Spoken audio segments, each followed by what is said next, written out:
Chapter 8. Elizabeth comes to Earth. The year is 2 billion P.S. Sea life has reached every corner of the ocean, and the surface has been covered in lush forests with tree counts in the trillions.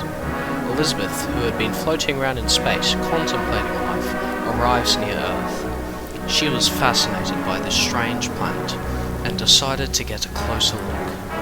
As she got closer, Earth's gravitational pull made her appear like a meteor from the surface, and she began burning up in the atmosphere. She eventually crashed, making a small crater into the ground. She unknowingly crashed into the great tree, and launched a branch of the great tree far, far away, which, somehow, slowly grew a separate conscious, however, a much more degenerate one. Elizabeth got out of the crater and began looking around. She arrived at a seashore and saw some seashells, which for some reason made her invent the concept of capitalism. She then saw a fish poke out of the water, signalling her to follow. Elizabeth entered the sea and was amazed by the beauty of it all. The fish led her through multitudes of ecosystems and environments of sea life in the ocean, and eventually took Elizabeth to a kingdom in the sea.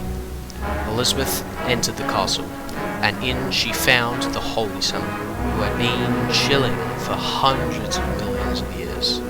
The Holy Salmon greeted Elizabeth and introduced himself as the creator of life on Earth.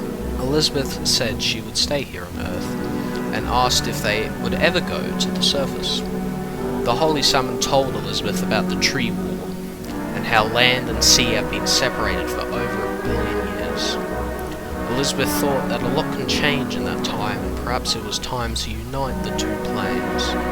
The Holy Salmon warned Elizabeth that if she went any further with this idea, it would mean war.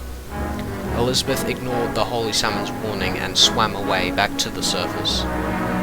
She looked around and realized that she had crashed into the great tree when she had came here and attempted to apologise.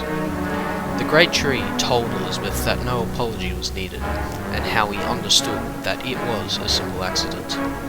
Elizabeth explained to the great tree how she was planning to reunite the surface and the ocean.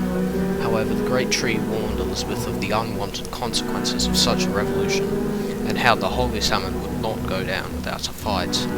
The great tree said he would not be involved in such a war, and Elizabeth left the great tree to begin planning her great revolution.